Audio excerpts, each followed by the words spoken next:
दादी रतन मोहिनी जी इस ईश्वरी विश्वविद्यालय के 5वें मुख्य प्रशासिका रहे। आप बाल्यकाल से ही पिताश्री जी के संपर्क में आए और जैसे ही आप संपर्क में आए, आपने अपना जीवन ईश्वरीय सेवा में, मानवता की सेवा में समर्पित किया और इस ईश्वरीय विश्वविद्यालय की स्थापना में, इसकी वृद्धि में, विकास में आपका अतुलनीय और अकथनीय योगदान था। आप अपने ईश्वरीय जीवन में बहुत अनुशासित थे और जब विद्यालय की विदेश सेवाओं का प्रारंभ हुआ तो उसमें भी दादी रतन मोहिनी जी का विशेष योगदान था, क्योंकि जब 1952 में जापान में प्रतिनिधिमंडल का जाना हुआ तो उनमें भी आप एक थे और 1 वर्ष तक आप वहाँ जापान, हांगकांग, इंडोनेशिया आदि में रहकर अपनी सेवाएं देते रहे। और उसके पश्चात जब 1972 में लंदन जाना हुआ तब भी आप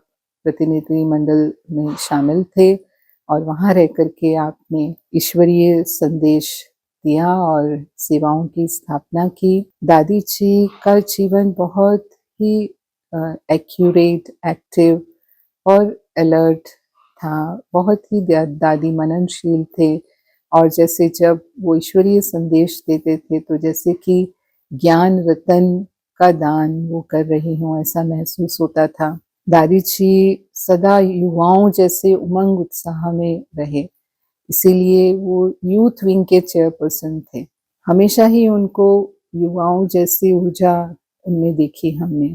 दादी जी राजस्थान के जोन हेड थे और मैं राजस्थान से ही ज्ञान में निकली, तो जब भी मुझे कुछ प्रश्न होते थे तो मैं दादी जी को पत्र लिखती थी और मैं देखती थी कि वो कितना अच्छे से समय दे करके बहुत समझाकर उसका जवाब दिया करते थे। दादी जी का स्वभाव बहुत ही सरल और मातृवत था और उनके समीप जाकर के हमेशा ऐसी अनुभूति होती थी कि जैसे वो रूहानी स्नेह से हम भरपूर हो रहे हैं। और लास्ट तक भी 101 वर्ष की आयु तक भी दादी जी अपनी सेवाएं देते रहे। तो ऐसी हमारी आदरणीय दादी जी को हम श्रद्धांजलि देते हैं और उनको श्रद्धांजलि देना माना जो उन्होंने अपने जीवन से हमें सिखाया, जो शिक्षा थी। उनका जीवन सिर्फ ज्ञान देने तक सीमित नहीं था, लेकिन सचमुच उन्होंने अपने आचरण से, अपने जीवन से शिक्षा दी, अपने स्वरूप से शिक्षा दी। तो हम भी उनके नक्शे कदम पर चले, उनके समान बने, यही हमारी सच्ची श्रद्धांजलि होगी।